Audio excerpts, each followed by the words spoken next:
Hi friends, நாகாஸ் family. இப்போ நாங்கள் எங்கே போயிட்டுருக்கோன்னா என்னோட பெரியம்மா பார்க்க தாங்க போயிட்டுருக்கோம். என் பெரியம்மா ஏற்கனவே எங்கள் வீட்டில் தான் இருந்தாங்க. இப்போ அவங்க வீட்டில் இருக்காங்க. ஆனால் நாங்கள் காரில் எங்கள் பெரியம்மா வீட்டுக்கு போயிட்டுருக்கேன். இப்போ எங்கள் பெரியம்மா வெள்ளை மடத்தில் தான் இருக்காங்க. சரி, பெரியம்மா பார்க்கலாம், நிறைய நாள் ஆச்சு சொல்லிட்டு போகிறேன்.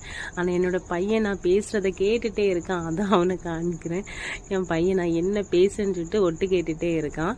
போகும்போது அவனை தூக்கி வச்சுட்டு 2-3 ஃபோட்டோஸ் எல்லாம் நான் எடுத்தேன். எனக்கு ரொம்ப பிடிச்ச ஸ்டில்லாம் நாங்கள் எடுத்தோம். அதுக்கப்புறம் என்னடா பண்ணுறேன்னு யோசிச்சா பழக்கடை இருந்துச்சு. சரி, கொஞ்சம் பழங்கள்லாம் வாங்கலாம்னு சொல்லிட்டு கொஞ்சம் பர்ச்சேஸ் பண்ணிட்டேன், பெரியம்மாவுக்கு பிடிச்ச மாதிரி. அதுக்கப்புறம் பார்த்தா என் பையனுக்கு பிடிச்ச பழமும் அங்கே இருந்துச்சு. அதாங்க குட்டி குட்டி ஆப்பிள்னு சொல்லுவாங்க, குட்டி ஆப்பிள் இருந்துச்சு. சரி, அதையும் நாங்கள் பர்ச்சேஸ் பண்ணிவிட்டு எங்கள் பெரியம்மா வீட்டுக்கு வந்துட்டோம். இதான் எங்கள் பெரியம்மா இருக்கிற பாருங்கள். ஏற்கனவே எங்கள் வீட்டில் நின்றுருக்காங்க. அதுக்கப்புறம் நாங்கள் அங்கேருந்து கிளம்பிட்டோம். இந்த வீடியோ பிடிச்சிருந்தா லைக் பண்ணுங்கள், ஷேர் பண்ணுங்கள், சப்ஸ்கிரைப் பண்ணுங்கள், மறக்காமல் பெல் ஐக்கனை கிளிக் பண்ணுங்கள். பாய்.